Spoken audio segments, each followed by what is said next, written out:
आज हम इस किताब के बहुत ही रहस्यपूर्ण बात करने वाले हैं, इसीलिए वीडियो के एंड तक ज़रूर बने रहिए। दोस्तों, अभी तक हम एक किताब डिस्कस कर रहे थे जिसका नाम सकारात्मक सोच की शक्ति था। इसमें हमने बहुत सारे चैप्टर्स डिस्कस किए, बीट बाय बीट इस किताब के थ्रू गए और ये जाने कि हमारी सोच में कितनी शक्ति होती है और अगर हम अपनी सोच को पॉजिटिविटी में कन्वर्ट कर दें तो हमारी ज़िंदगी कितनी अच्छी तरह से बदल सकती है, कितना एक बड़ा ड्रास्टिक चेंज हमारे लाइफ में आ सकती है। हमने सारे चैप्टर्स में ये सारी बातें डिस्कस की, लेकिन आज हम डिस्कस करेंगे कि ये जो ईश्वर की शक्ति है ये हमको कैसे प्राप्त हो। जैसे कि हमने सारे चैप्टर में लगभग यही डिस्कस किया कि हर जगह पर आपको आस्था बनाए रखने हैं, ईश्वर के ऊपर भरोसा बनाए रखने हैं।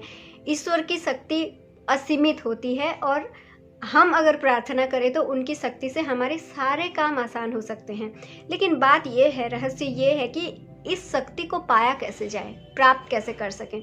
उसके कुछ 3 टिप्स हम आज शेयर करने वाले हैं जिसको अप्लाई करके आप अपनी ज़िंदगी को बहुत अच्छी तरह से बदल सकते हैं। ईश्वर की कृपा को आप लाभ कर सकते हैं, उस एनर्जी को आप अपने अंदर बनाए रख सकते हैं। उस एनर्जी की वजह से उसको यूटिलाइज करके आप अपनी ज़िंदगी को बेहतर से बेहतर दिशा दे सकते हैं।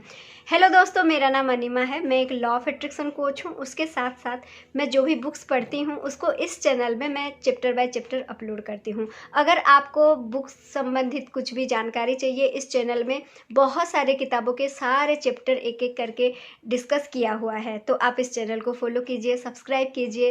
वीडियो अच्छा लग रहा है कमेंट कीजिए, लाइक कीजिए। और अगर आपको लॉ ऑफ अट्रैक्शन संबंधित कोई भी जानकारी जानना हो तो मेरे टेलीग्राम चैनल ज्वाइन कर सकते हैं, मेरे साथ 1-to-1 कोचिंग सेशन बुक कर सकते हैं।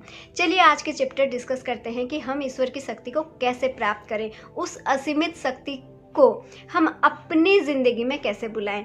उसका 3 तरीका होता है। सबसे पहला तरीका ये है, आप जो भी काम कर रहे हैं उसको सहजता से करें, बहुत ज़्यादा एफर्ट ना लगाएं। देखिए, हार्ड वर्क करना चाहिए।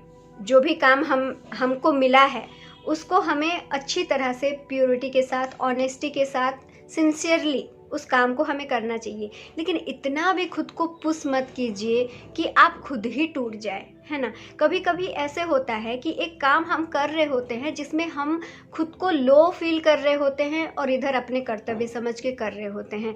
ऐसा काम आपको आगे चल के कुछ नहीं देने वाला। देखिए, हम एक एग्जाम्पल लेते हैं, आप क्रिकेट खेल रहे हैं, है ना। ऐसे ही मतलब बहुत इतना ज़्यादा एफर्ट भी ना लगाएं कि बैट ही टूट जाए, है ना। अगर बैट ही टूट जाए तो आप कैसे खेलेंगे। उसका एक तरीका होता है ना, बैट को अच्छी तरह से घुमाएं, इतनी सहजता से बैट को घुमाएं कि बॉल जाके पार हो जाए, है ना, और चौका और छक्का लग जाए, है ना। तो जो भी काम आप कर रहे हैं उसको ना सहजता से करें, अपने आप को इतना ज़्यादा भी पुश ना करें। देखिए, अपने आप को चैलेंज करना अच्छी बात है, लेकिन अपने आप को टॉर्चर करना अच्छी बात नहीं है, ठीक है। अपने आप को चैलेंज करना ये अलग चीज़ है, खुद को टॉर्चर करना ये अलग चीज़ है। जब आप खुद की आलस को ओवरकम करके जब आप कोई काम कर रहे हो, सहजता से कर रहे हो, उस काम में आपको खुशी मिल रही है या फिर उस काम में आप खुशी ढूंढ रहे हो और करते करते वो काम आपके लिए बहुत सहज हो जा रहा है, तो आप सही जा रहे हैं। उसी सहजता को आप बनाए रखें। लेकिन अगर आप ऐसा काम कर रहे हो जिसमें आप खुद को ही लो फील कर रहे हो, आपकी एनर्जी लो फील हो रही है, आप जितना ज़्यादा भी एफर्ट लगा रहे हैं वो सारे एफर्ट बर्बाद हो रहे हैं। और सारे एफर्ट, जब भी आप एफर्ट लगा रहे हैं, आप सही तरीके से सोच ही नहीं पा रहे हैं, आपके दिमाग में बहुत सारे कन्फ्यूजन है, इतने सारे चीज़ें लेके आप कोई भी काम को ना करें, अपने आप को इतना ज़्यादा भी पुश ना करें कि खुद ही डिप्रेस हो जाए, खुद ही फ्रस्ट्रेटेड हो जाए, ठीक है। तो इस तरह का काम चुने, इस तरह का काम करें। जो भी काम आपको मिला है उसको किस तरह से आप सहजता की ओर लेके जाएं, है ना। अगर आपको उस काम करने में मज़ा आ रहा है, सहज लग रहा है, तो आप उस काम को कंटिन्यू करें। अगर नहीं आ रहा है तो आप ईश्वर से प्रार्थना करें, वो ज़रूर ज़रूर ज़रूर आपको दिशा दिखाएंगी, ठीक है। दूसरा तरीका ये है ईश्वर की शक्ति को प्राप्त करने का। दूसरा तरीका ये है कि देखिए, जब भी हमारे पास कोई नेगेटिव सिचुएशन आती है, कोई भी प्रॉब्लम आती है, हम क्या करते हैं, हमारी फोकस सिर्फ और सिर्फ उस प्रॉब्लम में होती है। लेकिन हमें ईश्वर, जब हम प्रॉब्लम पर फोकस करते हैं तो हम उस परम शक्ति से दूर हो जाते हैं, हमारा विश्वास हट जाता है, हम डगमगा जाते हैं, ठीक है, उनसे उतनी दूरी हम बना लेते हैं। तो अगर आपको उनकी कृपा प्राप्त करना है, उनकी शक्ति को अपने अंदर लाना है, तो जो भी सिचुएशन आपके पास आ रही है उसको एक्सेप्ट करें, उसी सिचुएशन में रह के अपना बेस्ट देने की कोशिश करें, और अपना बेस्ट दे के वो सिचुएशन आपको क्या सिखाना चाह रहा है वो सीखें, और आनंद से सीखें, अच्छे से, उत्साह से सीखें, उत्साह से उस काम को करें। जब आप इस तरह से चीज़ों को फॉलो करते हैं ना, तो ज़िंदगी आपके लिए बहुत ही आसान हो जाती है, और आपको वो असीमित शक्ति आपको हमेशा ऊर्जावान बनाए रखती है, क्योंकि ये ईश्वर की शक्ति होती है, ठीक है। तीसरी चीज़ है सबसे महत्वपूर्ण चीज़, ईश्वर की शक्ति को प्राप्त करने का सबसे इजी और महत्वपूर्ण तरीका है सरेंडर कर देना।